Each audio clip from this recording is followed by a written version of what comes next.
Teaching children is all centered around motivation. At first they can't understand what's right in front of them, but with time they begin to see the whole picture and their journey of learning begins to take root.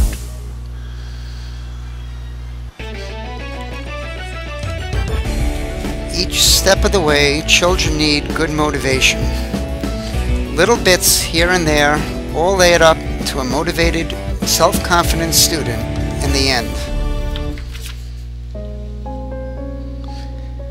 In one of my early education courses, I was introduced to a book called The Little Prince, a drawing that at first looks to be just a hat in a child's eyes would turn out to be a snake that just ate an elephant.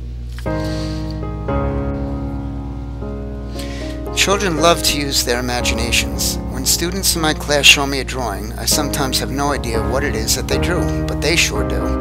In the story The Little Prince, the boy gets frustrated trying to draw sheep the way the adult wants it drawn, so the boy responds, "This is only his box, the sheep you asked for is inside." I have learned that motivation works best when you don't try to mold the student to your expectations, rather try to see their point of view instead. For the final exam in one of my college education courses, the professor Mona Dayton drove us all to the beach, handed us each a paper cup, a bottle of water, and lots of matches.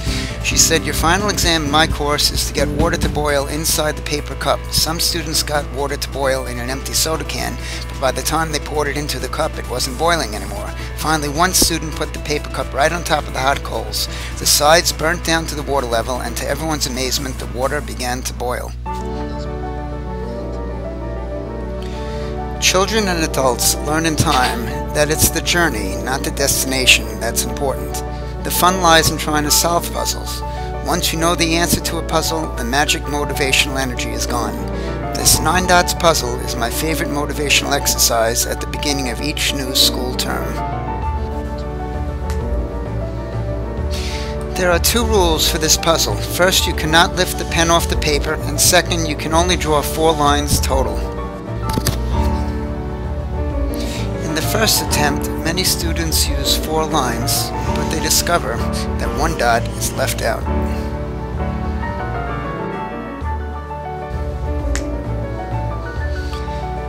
In another attempt, many students arrive at this arrow design, only to find out there are now 2 dots not connected.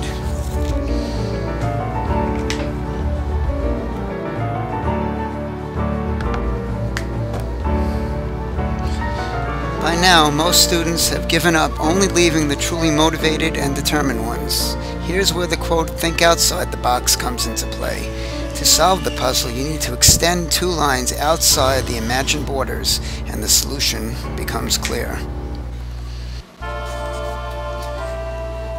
And so we are back to where we began this motivational journey, now seeing things in a new light and a new perspective. Remember, when there seems to be no solution, take a step backward and get a larger field of view. In the famous words of Spock from the old Star Trek series, there is always a solution.